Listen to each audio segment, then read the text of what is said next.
Warning: this episode contains brain food that will lead to improved emotional and social intelligence.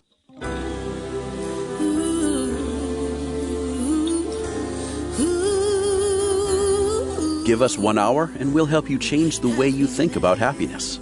Harvesting Happiness with Lisa Cypers Kamen is fresh, optimistic, and purpose-driven media that promotes well-being from the inside out.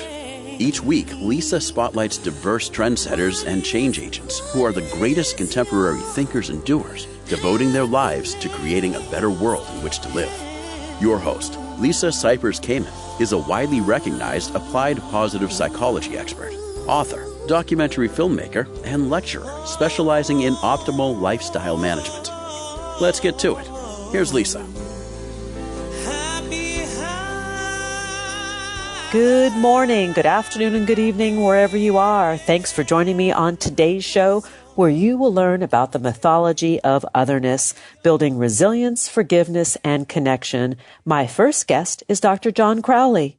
He is an associate professor in the Department of Communications at the University of Delaware. His research, teaching, and service focus on understanding how to help individuals, especially those within marginalized or historically underrepresented communities, build resilience to cope with the stress associated with difficult and discriminatory life experiences. John's research has focused on disclosure, forgiveness, and emotional support. His current research is funded by both the Villanova University's Waterhouse Family Institute for the Study of Communication and Society, that's the WFI, and the National Institute on Aging from the National Institute of Health. And John Patrick Crowley is in the house, and I'm so happy you are. Hey, everybody. How's it going? Thanks so much for inviting me. I'm so excited to be here. I am so excited to have you here because we've probably talked through the equivalency of 2 interviews before we got ourselves started. So we are ready to roll to talk about building resilience, building community, and building ourselves and each other back up as we emerge from the difficult times that we're in. Yeah.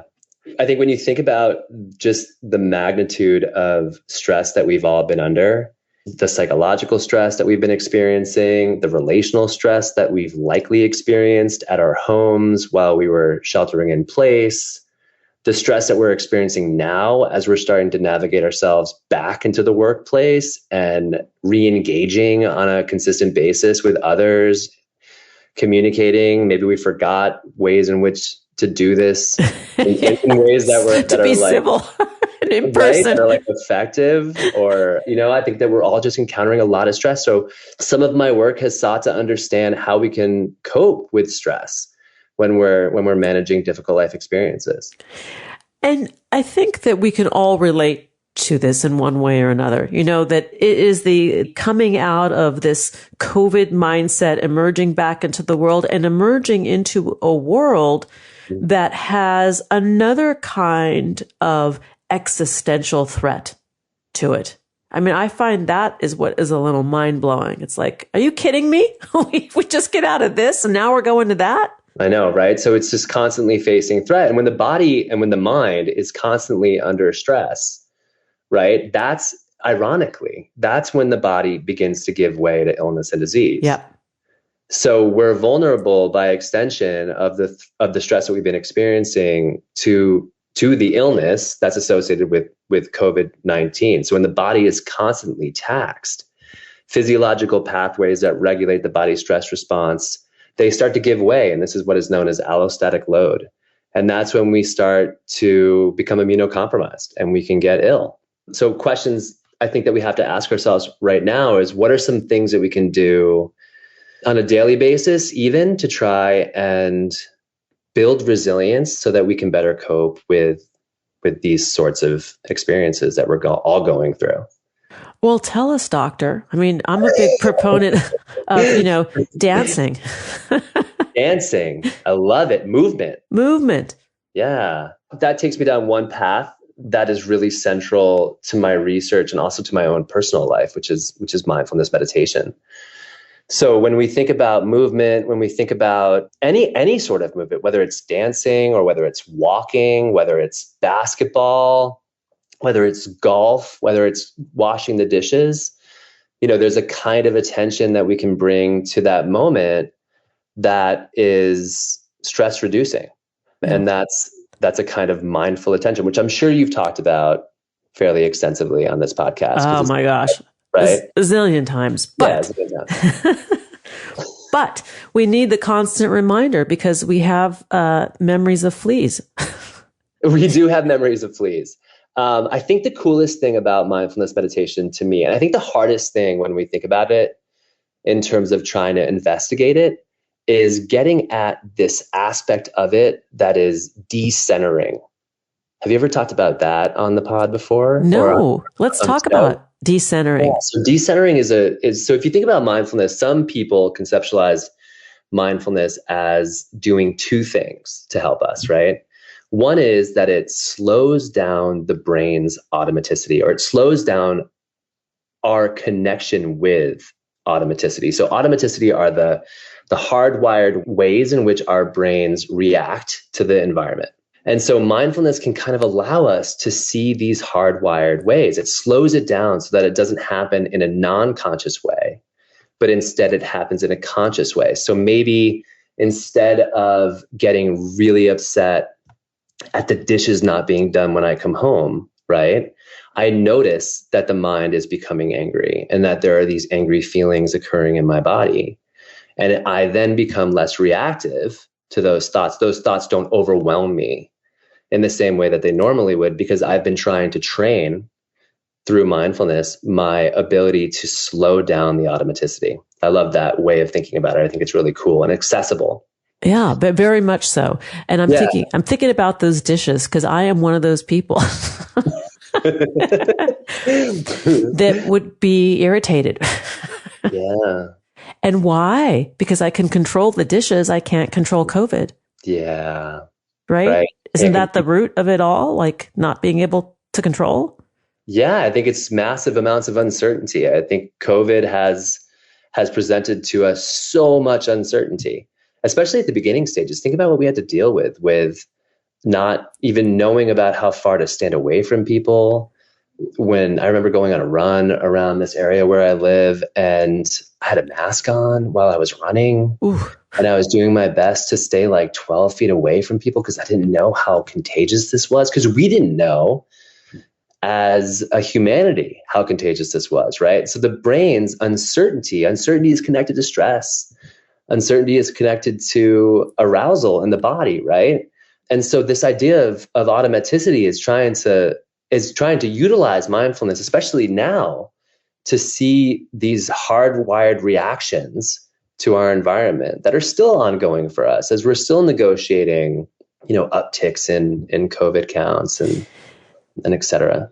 And, this leads me to ask you a question about the uncertainty about our safety in the world, not just, COVID and not just with world affairs, but in terms of biases that we may have against others, or that the world is a dangerous place, or that homeless guy is a dangerous person, or they're out to get me. They air quoted they. Like, I don't know who the they really are, by the way. I'm just, the collective they.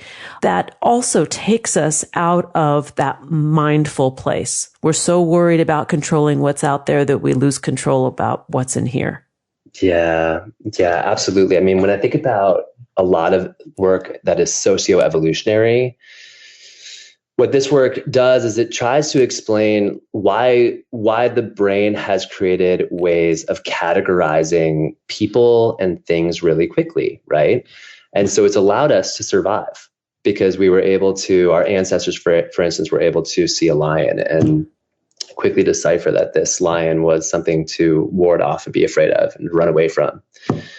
So in that way, it was adaptive for our survival, but obviously it has these really maladaptive outcomes in terms of prejudice, stereotyping, discrimination, marginalization, unconscious bias, right? So the brain needs to be assessed.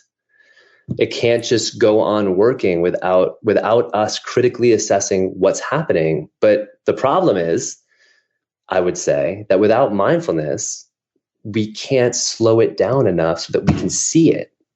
And some of the ways in which it can be really insidious in terms of discriminating and marginalizing entire groups of people or assigning attributes to entire groups of people.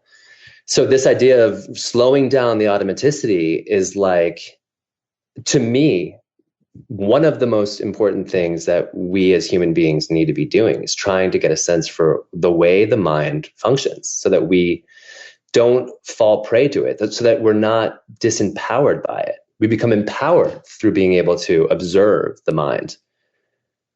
Yes. Yes. And the executive functioning becomes more crisp. The executive functioning becomes more crisp. We're better able to make decisions. We're better able to regulate our emotions. But what's even cooler, perhaps, is this second aspect of mindfulness, which is this idea of decentering. So this idea of decentering is that when you slow down the automaticity, you then can watch thoughts and feelings as an objective observer. So these thoughts no longer become John's, right? These emotions are no longer John's. They're not mine. They're not my own, but instead they're just thoughts and feelings that are occurring within me that are likely a function of centuries of human evolution, right? Or they can be part of the collective consciousness. But they allow me the capacity to decenter, to depersonalize the kinds of things that are happening in my body and my mind, which I think develops a tremendous amount of empathy, because then we see that other people are going through a similar thing. Other people are experiencing thoughts and feelings that are troubling, or thoughts and feelings that make them feel uncomfortable. And that's not necessarily them, though. That's not that person that we're talking to. That's just the function of the mind. That's the way the mind works. I get it. I think I get it. Anyway, well, I think what kind of heady. Well, yeah, but what I think I'm hearing is that when we're able to sort of take ourselves out of the equation, bear witness to what we're seeing, thinking, feeling, smelling, whatever it is, that we can then sort of naturally de-escalate because we're no longer in it. The ego is no longer invested in the experience. We're just watching it. 120%. So imagine yourself at work, right? And somebody comes up to you and they're rude. So does this slowing down of the automaticity and decentering, does it allow you to look at this person and say, you know, this isn't whoever the person's name is. This isn't them. This is their mind. This is the human mind. The monkey mind. It's the monkey mind. Exactly. And it creates this tremendous compassion for human beings, which I think we can all use right now, especially in the aftermath of COVID. Yes. When we're all scared of each other, right? When we're experiencing fear around, you know, encountering strangers because we don't know if they have this disease, and or what their political beliefs are. Or what their political beliefs are when we become so divided politically. Yes. We feel so estranged from the other, from other people. Dr. Crowley, you need to go on the political campaign trail, I think. We need to take a break. When we come back, I want to talk more about this, because I think this is the nail on the head of what we need. Okay, cool. To learn more about Dr. John Patrick Crowley, please visit johnpatrickcrowleyphd.com. You can find him on Twitter at JPCrowls, and that's CROWLS. Here comes the pause. I'll be right back. And that is actually a promise. To learn more about cultivating sustainable well-being at home and the office, visit harvestinghappiness.com and explore Lisa's experiential on-site brain fitness workshops, corporate programming, and speaking engagement services.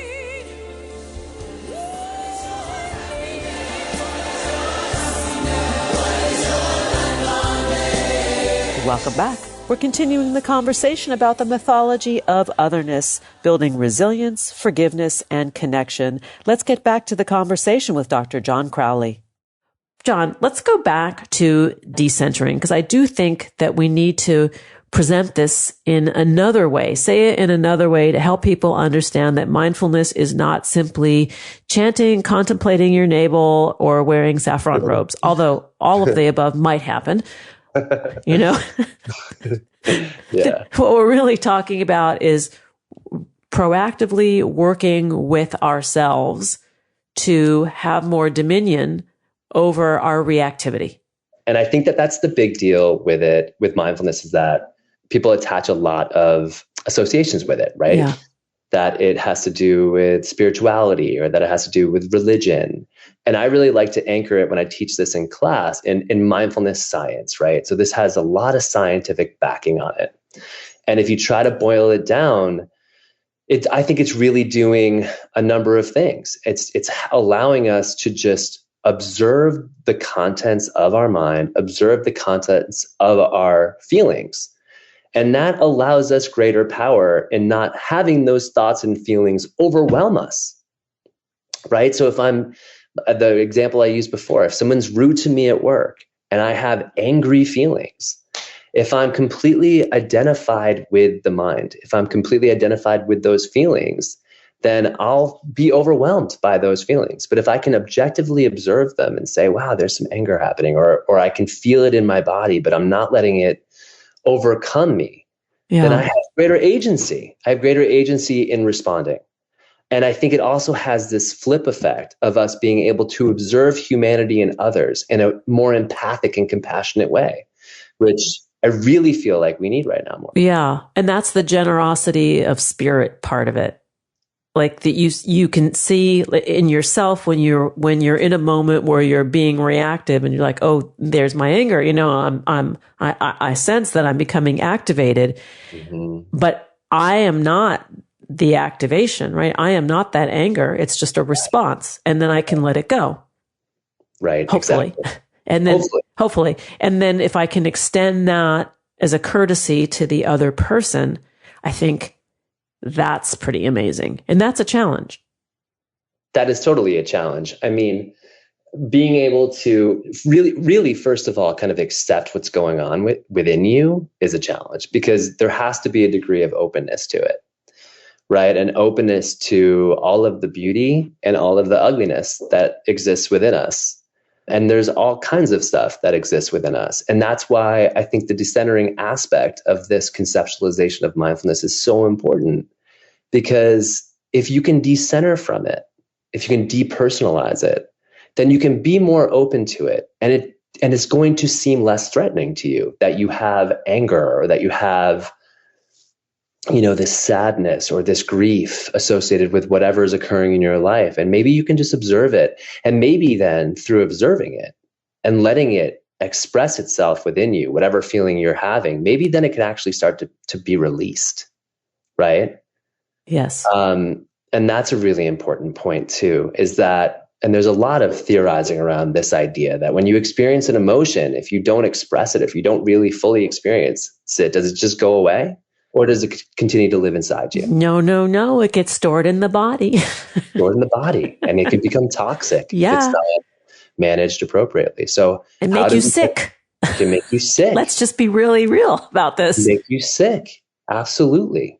It can make you sick. And why is that the case? Well, I mean, there's a number of possible reasons, but I mean, I'd go back to what I said earlier, just in terms of this idea of allostatic load. When the body's pathways for regulating the stress response are taxed continually from bottled up or suppressed or repressed emotion, then that's going to make somebody immunocompromised. Well, let me ask a question about prolonged elevation of cortisol and the effect on the immune system.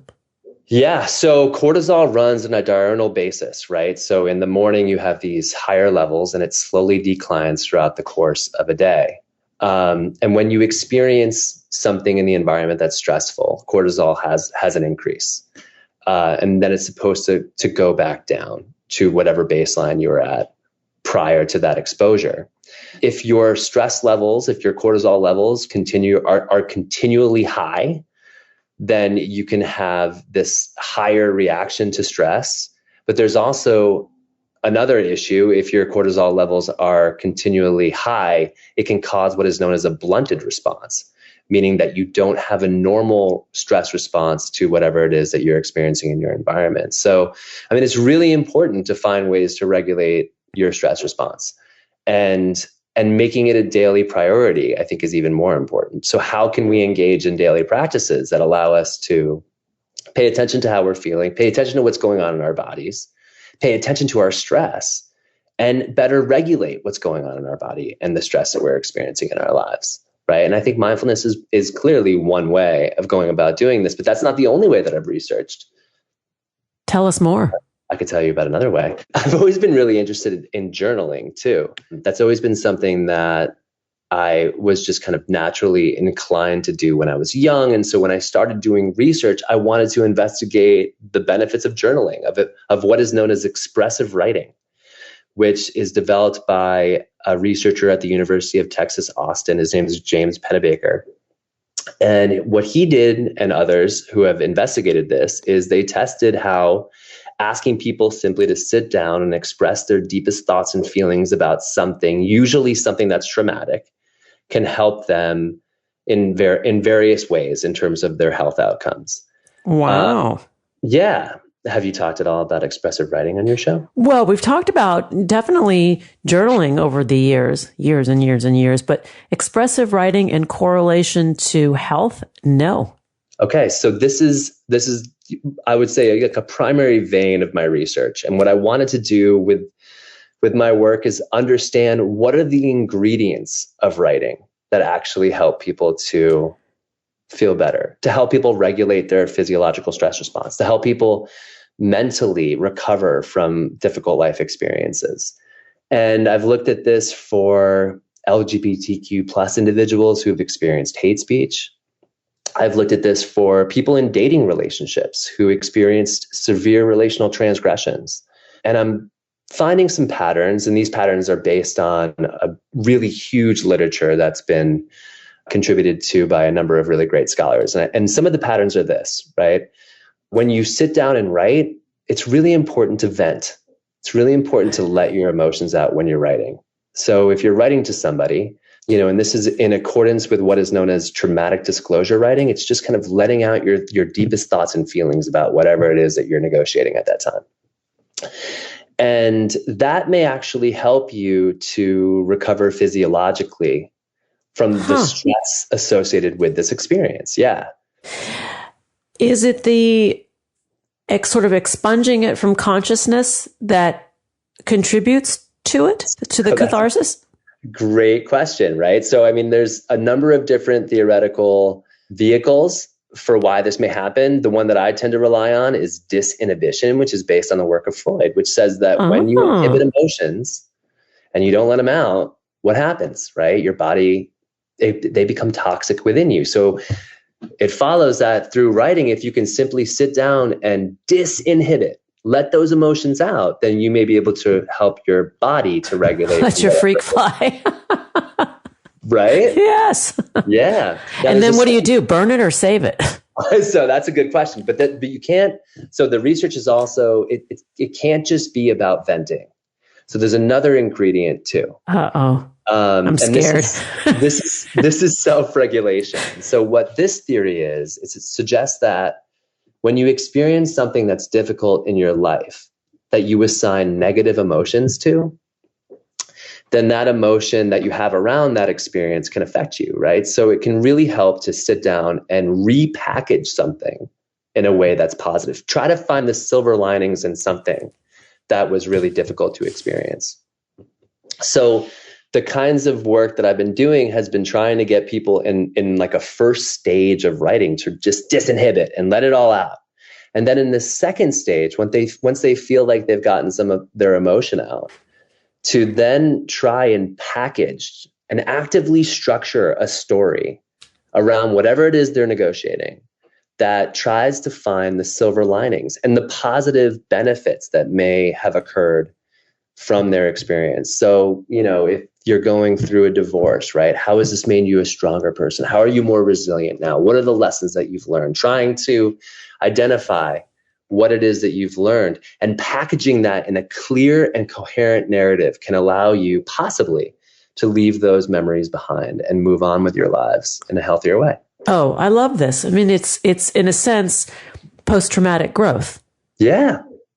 That it's the retelling, the restructuring of the narrative allows you to see how the journey, the suffering has served transcendence and transformation.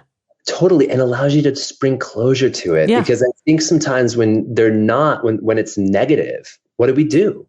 we ruminate about it. Yeah. Right. We have these recurrent negative thoughts around whatever we're experiencing, and they're not going away. And it's keeping us trapped in these places of unforgiveness. And we know that unforgiveness is actually, according to the research, really taxing on the body. So it benefits you, it doesn't have to be the person who has offended you, but it benefits you, the person who is unforgiving, to forgive, just by extension of the benefits it can have for your stress.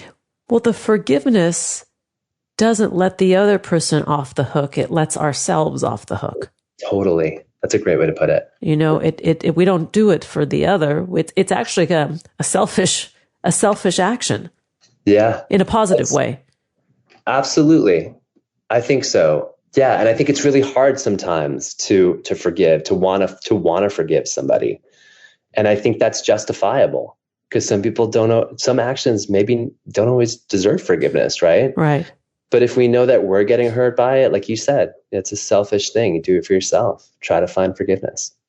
And, you know, the meaning making out of this, you know, makes me think of Viktor Frankl's work after he was released from the concentration camps, right? That his life was really devoted to helping others find that sense of meaning. And when we do experience trauma, and we have all experienced trauma in the last couple of years, I guess the offering becomes, you know, well, what'd you do with it? Yeah. Yeah. What did you do with the trauma that you experienced? Yeah. Like, what did you do with it? How did you make it work for you? You know, the sort of the flip side of it. I love that idea, because I think there's something so empowering about looking at a difficult life experience and saying, but I have the power to narrate it. Right. Yeah. I have the power to narrate how this is going to look in my life. It's not happening to me, but instead I'm narrating it for the world, for myself. Yeah. And that's a tremendously empowering thing that I think expressive writing can foster, right? Someone's agency in terms of narrating and sense making their lives in ways that are better for them. Yeah. I said I was scared before because I thought, oh, he's going to say we need to read it aloud to somebody. And I'm like, oh, wow. Well, I did have a professor who had us do that in our class. That's intense. It was intense. He had us write a letter to somebody who created in us an emotional logjam. And he brought us through this lab experience where we wrote a letter to them, and then we gave it to somebody in the class who read it back to us. Oof. It was remarkable. Oof. Yeah, it was remarkably hard. Yeah. And amazing. Years ago, some of the earlier positive psychology interventions were, you know, to write a letter to somebody for whom you were grateful, a gratitude letter. Yeah. But it didn't stop there. You had to read it to that person. Oh yeah. And I thought that was monumental. It's huge. Yeah.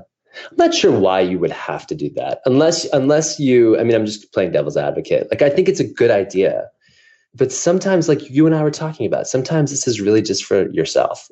It's really for yourself to kind of negotiate these things. And unless it's like a critical relationship that you really want to repair, or that's in repair in some way, and you need to do this in order to get over the hurdle. Yeah, I can see it. It's all contextual though, right? It's all based on the relational circumstances. But coping with, you know, with judgments, coping with anger, frustration, lack of self-regulation, you know, trying to, you know, find your place back to neutral, I can see completely how this works, the expressive writing, because it's like, it's quick, you get it out, and then you gotta repackage it, and it helps one move on. 20 minutes a day for 3 consecutive days. Ooh.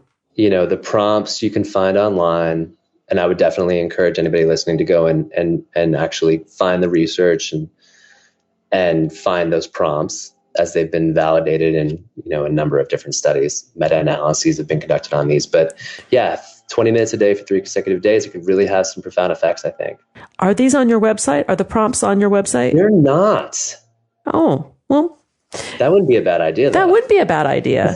That wouldn't be, yeah. Yeah. That wouldn't be a bad idea. So I will do that. That would be actually very nice to be able to learn the prompts from you. I appreciate you spending time with me. To learn more about the work of Dr. John Patrick Crowley, please visit johnpatrickcrowleyphd.com, on Twitter at jpcrowls, and that's CROWLS.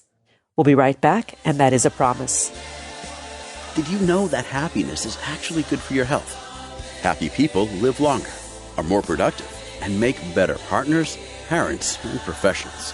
Connect with us on Facebook at Harvesting Happiness and follow Lisa on Twitter at Lisa Kamen for a daily dose of inspiration.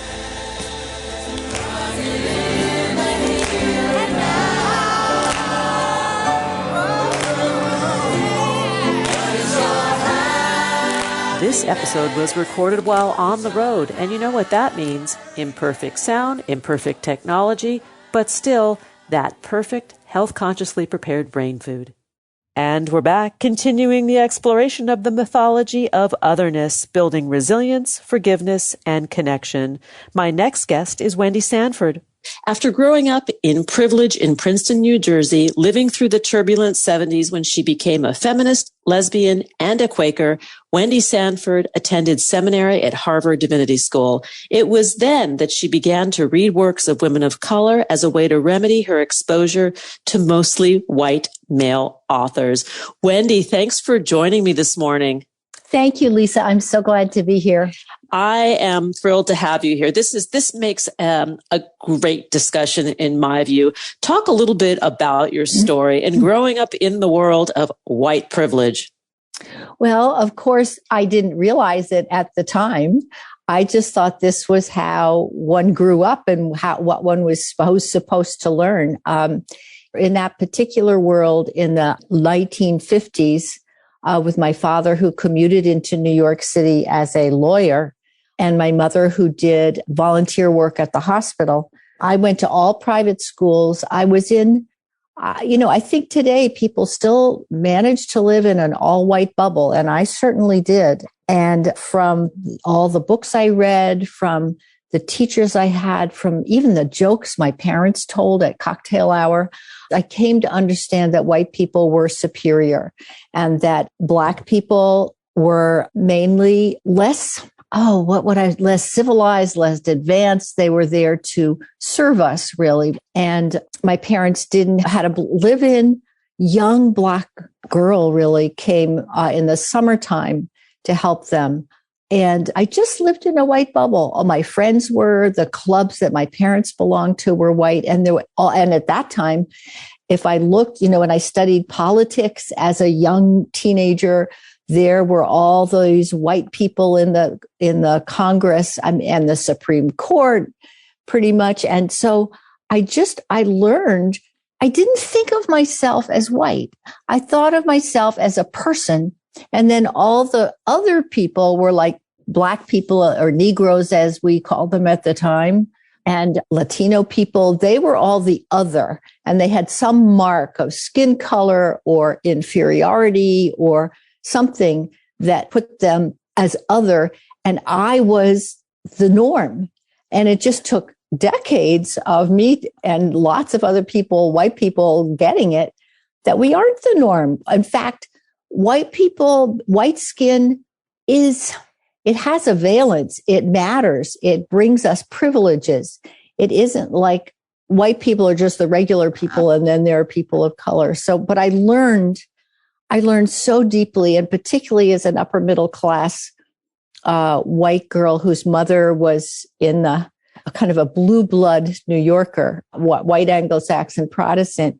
I learned all kinds of things about how I was to dress, how I was to behave, what I was to think of myself and think of others. And it was just, I shortened it to say, it was just a really white bubble that I grew up in without even being aware that I was swimming in privilege and swimming in whiteness, because it's just what was. It's what I was trying to learn how to be, because that's what kids do.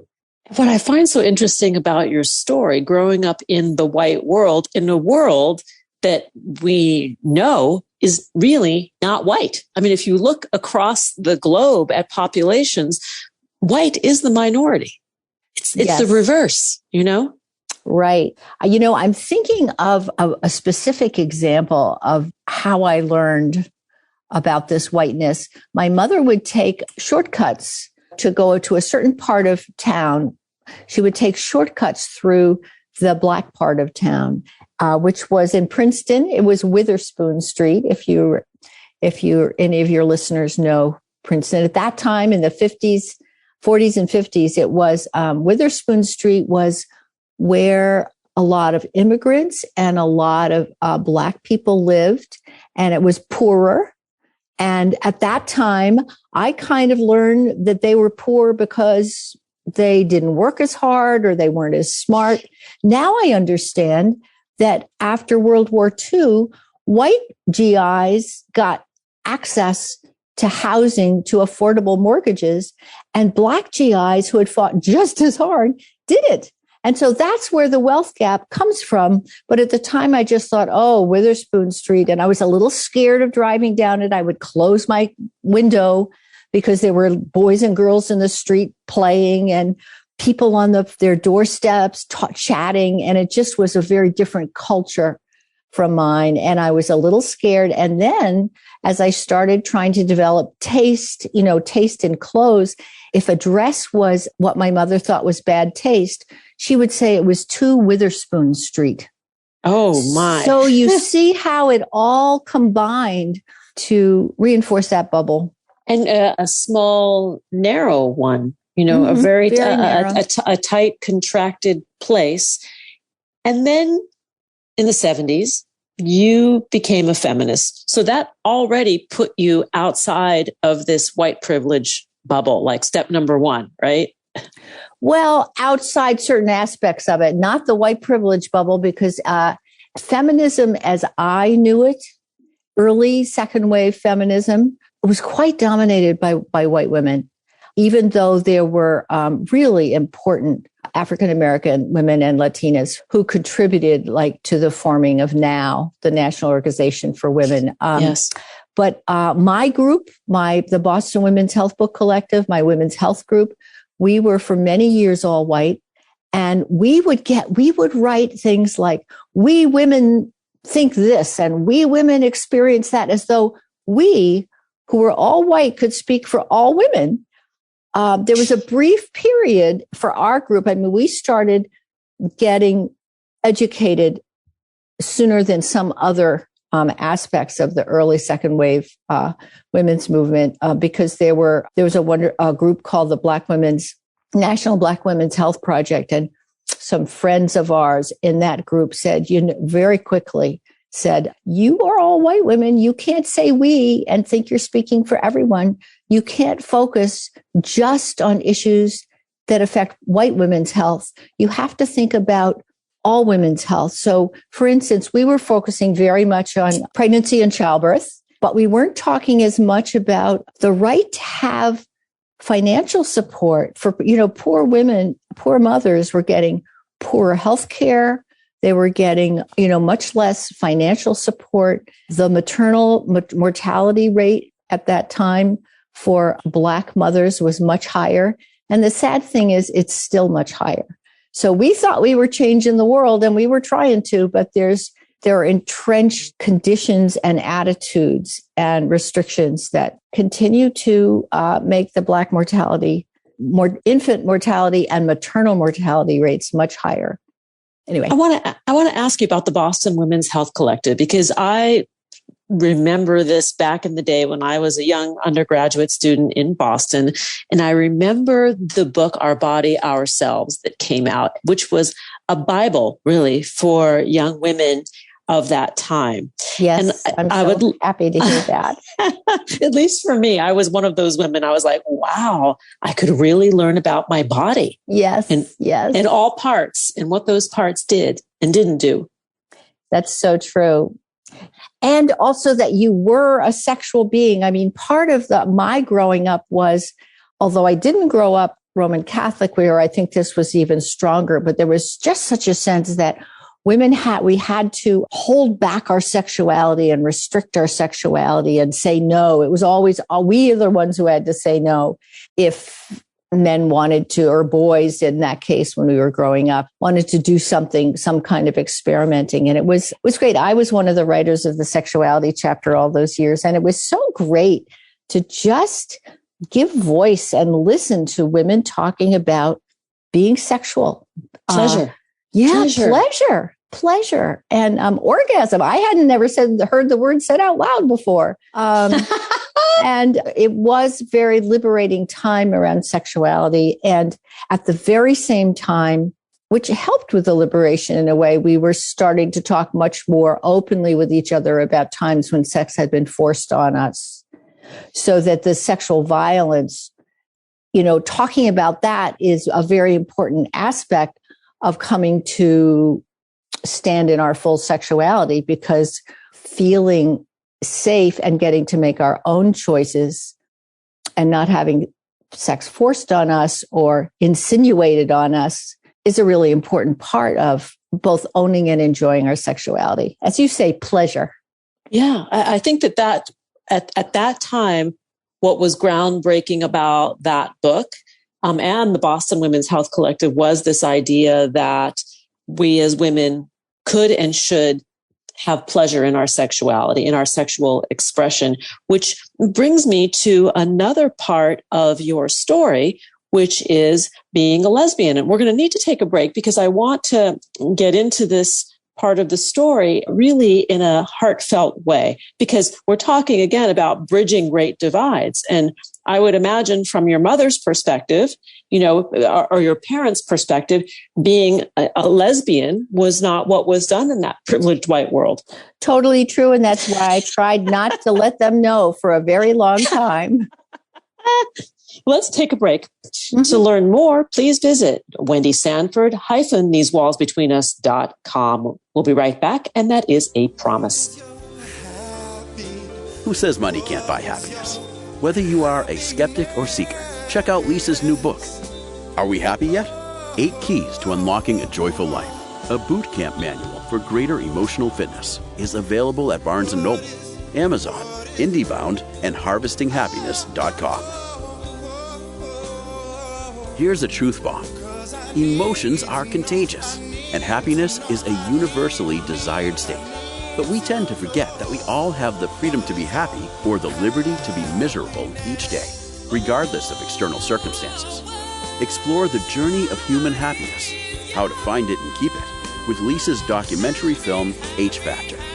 Where is your heart? Visit HarvestingHappiness.com to learn more.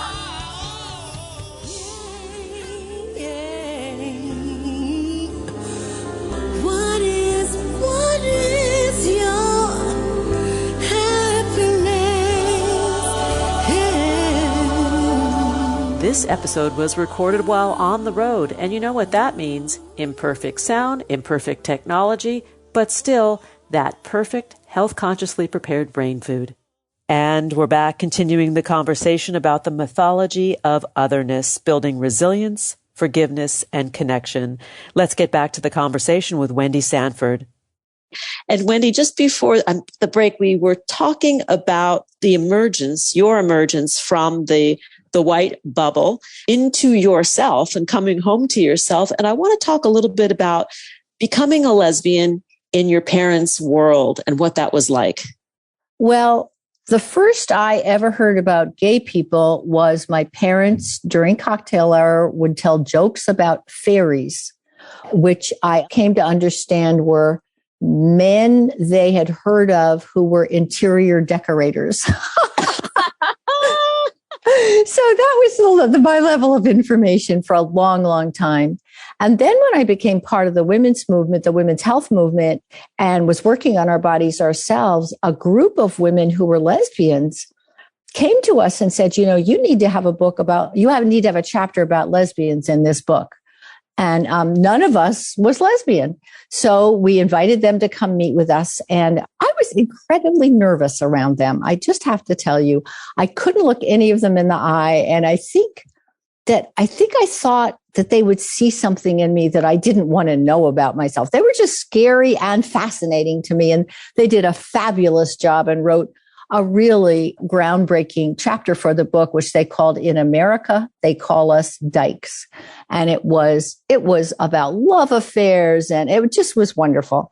The chapter changed a lot over the years to become more women's health oriented and stuff like that. But it was a fabulous chapter. So that could have been a sign to me that there was something else going on. But I was married for 10 years to a man, and that ended unhappily on its own accord. Nothing to do with my maybe having feelings for women, but that started to occur to me, as to a lot of young feminists, second wave feminists. It's like you start to value your women friends differently, and you start to accept that some women have, sexual attraction to women, or to both men and women. Or now that we're getting more educated about gender, you don't even say both men and women anymore, because there's such a wide spectrum. But I did eventually fall in love with an old friend who I actually have been with for 42 years, Polly. And we got married 20 years. We got married under our Quaker meeting 20 years into our relationship. But it's been a life-sustaining thing. And you're right. It took me out of the bubble. Back then, except in my feminist circles, you really didn't talk much about being a lesbian. This was the 70s in my family, in my hometown.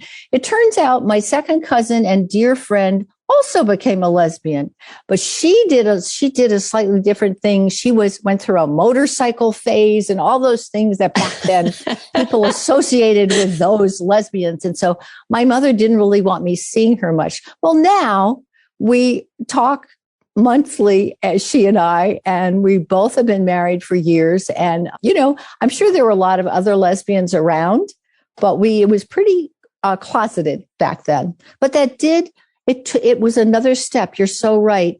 Outside that bubble. I mean, there certainly was the white bubble adapted to include lesbians, and becoming lesbian wouldn't necessarily have made me start to understand my whiteness and my white privilege, but it did certainly play a role. I think you're right. Let's talk a little bit about a very important relationship in your life and how that began to shift your perspective even further. Oh, good. I'd love to. So when I was 12, my family went for its first summer vacation. They rented a house on a New England beach in the island of Nantucket. And my mother asked her friends, asked the people who were domestic workers for her friends who they might recommend so she could have help that summer. And a young woman, very young woman, a 15-year-old young woman came all the way up from rural Virginia. She really was part of the Great Migration, which is something none of us were talking about at the time. And came all the way up and came to that secluded beach that was really only for white people, and did all the hard work in our family for that whole month so that we could have a vacation. And she was 15 and I was 12. And we came from such different experiences. She'd been working every weekend since she was 11.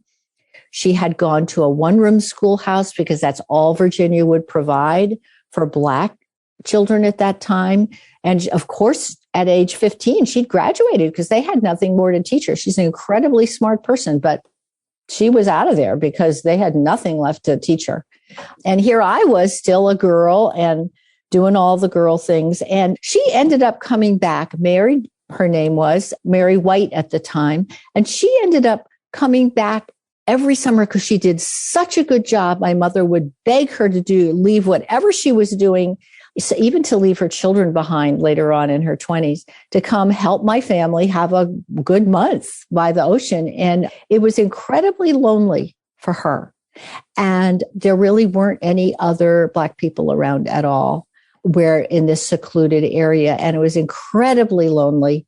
And so we kind of became friendly. And I once later, when we were becoming closer and closer friends, I said, how do you think we ever became friends coming from such different worlds? And she said, well, Wendy, there was no one else out there to talk to. So And that went on for many years. And not until suddenly in our 40s, we started talking because we had more and more in common. We were both divorced. We were both single parents. She was rising in the Mercer County, New Jersey correction system as the first female officer in that system. I was an active feminist health activist, and we just started talking. And by then I was pretty lonely out there too, because as a lesbian and a feminist, the bubble was less and less comfortable. And I'd also been learning from Black women health activists how limited my views and visions were. So we started walking on the beach at night, because the beach was not a comfortable place for her during the daytime. And we just started walking and talking, and that continued for many years. And I think the book is really, it's a tribute to that friendship. And it's also really a real exploration of everything I had to learn to become a decent friend to Mary, because there were so many assumptions I made coming out of that white bubble that weren't accurate and that were hurtful to her. And the book chronicles some of those and some of the ways, some of the reading I started to do to learn what I needed to learn to be a less insulated white person and a more dependable friend to Mary. And we talk every week. That makes me so happy to hear that. And it turns out we're both MSNBC fans. So Rachel Maddow and others, we're both pretty progressive thinkers. And so we do a lot of ranting about the right wing. And we also talk about our kids. And we're both really deeply spiritual people, although we're in different. She grew up in the Methodist church, the Black Methodist church in Virginia. And I became a Quaker, but we just love each other very much. And so during COVID, we talked. Well, for the first few weeks, the first few months, that first March, we talked every day because we just needed to help each other through this scary time. So I wanted just to go back for a second about, what you learned from Mary in terms of the existence of racial injustice. That I have this vision of the two of you as young girls, young women, walking on the beach at night because you could at night safely. And as your world opened up from hearing about her life and her stories, what that was like, where you really saw that the world wasn't completely the white bubble. What was that like for you? Well, there's one step before that I want to mention, which is that, and this is kind of a policy I have, which is that white people who want to move out of the bubble, it's really important not to depend on the Black people we know to teach us, because they're busy with their own lives. So that what I learned a lot from reading.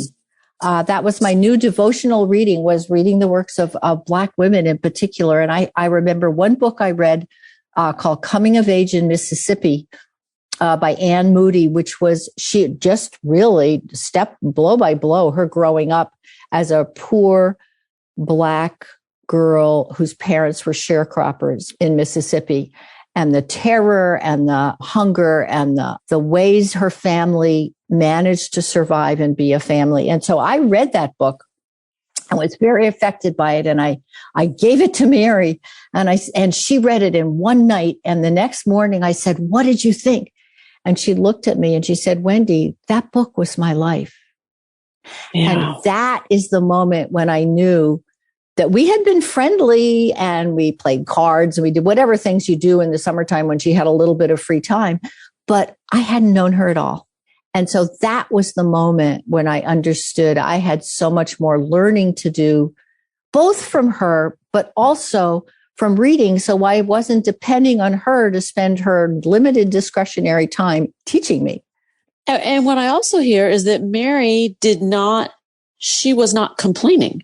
Once she was asked by you each read this book and you asked her about her experience of it, and her saying, "This is my life," but she was not letting you into that world and complaining about it readily. No, that's an interesting point. But the book is such a painful book. And we had both just read it. So we stood there in the same room looking at each other with my understanding differently how she grew up and what the challenges were and what the beauties were also. Yeah.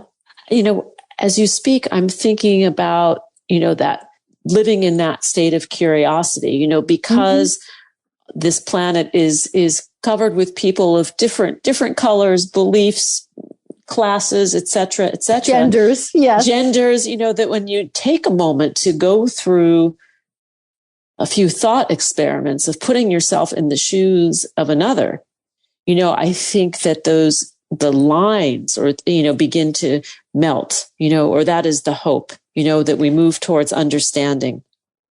That certainly is the hope. And also, and with understanding comes action to change some of the policies and laws and regulations that limit the opportunity of certain people to the benefit of others. And I think the author Ta-Nehisi Coates writes about that really beautifully in his book, Between the World and Me. Yeah. I find your memoir fascinating. I think the relationship between you and Mary is certainly eye-opening. I can imagine, being either of you, and your experiences and each of your worlds being opened by the other. And I think that is what it takes, to step across perceived line and try to understand. Well, what's it like for you, living in your body, in your world? Yes. And then to be responsible to that understanding is the next step. Yes. I like that. To be responsible to that understanding. Yeah. Wendy Sanford, thank you for joining me today. We've been speaking about your book, These Walls Between Us, a memoir of friendship across race and class. To learn more, please visit Wendy Sanford thesewallsbetweenus.com. Wendy, thanks for joining me today. Oh, thank you. What a pleasure talking.